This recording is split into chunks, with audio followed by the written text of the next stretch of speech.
The latest announcement is in regard to our Defiance West program, which is co-funded by the Western Australian Government EIS, or Exploration Incentive Scheme program. That program provides up to 50% of direct drilling costs covered by the government, which is fantastic.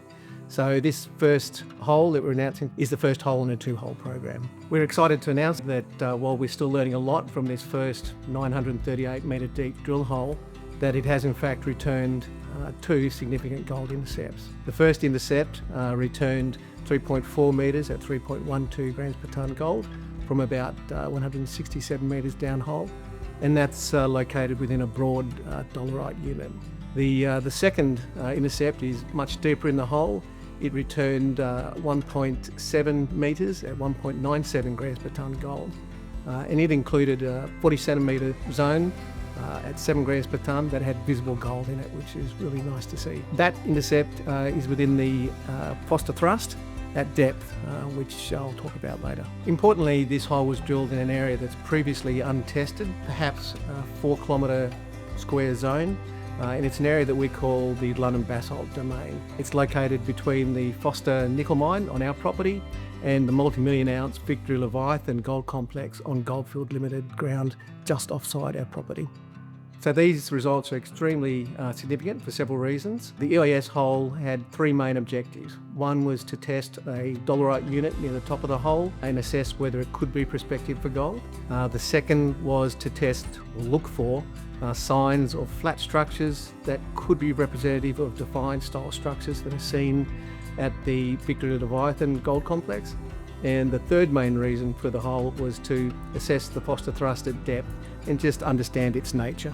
These results clearly demonstrate that the dolerite unit near the top of the hole is prospective for gold and at relatively shallow depths, which is great because we can follow that up with RC drilling programs as opposed to deeper diamond holes. We believe that this intercept in the dolerite is the first significant gold intercept in that stratigraphic unit, certainly on our property and possibly elsewhere as well.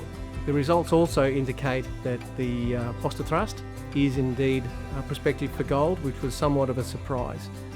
In terms of geological history, the Foster thrust formed much earlier than the gold event and has always been considered to be non-prospective for gold.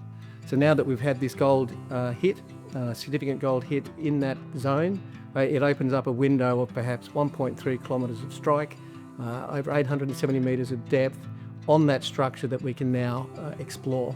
So that's an area that we hadn't previously considered would be a target for us. These results also support our belief that the Lunnon Basalt Domain, although largely untested on our property, is highly prospective for gold, as is proven to the north of us, 15 kilometres or thereabouts, at West Gold Resources Beta Hunt mine, where they're currently successfully mining gold in that same stratigraphic package.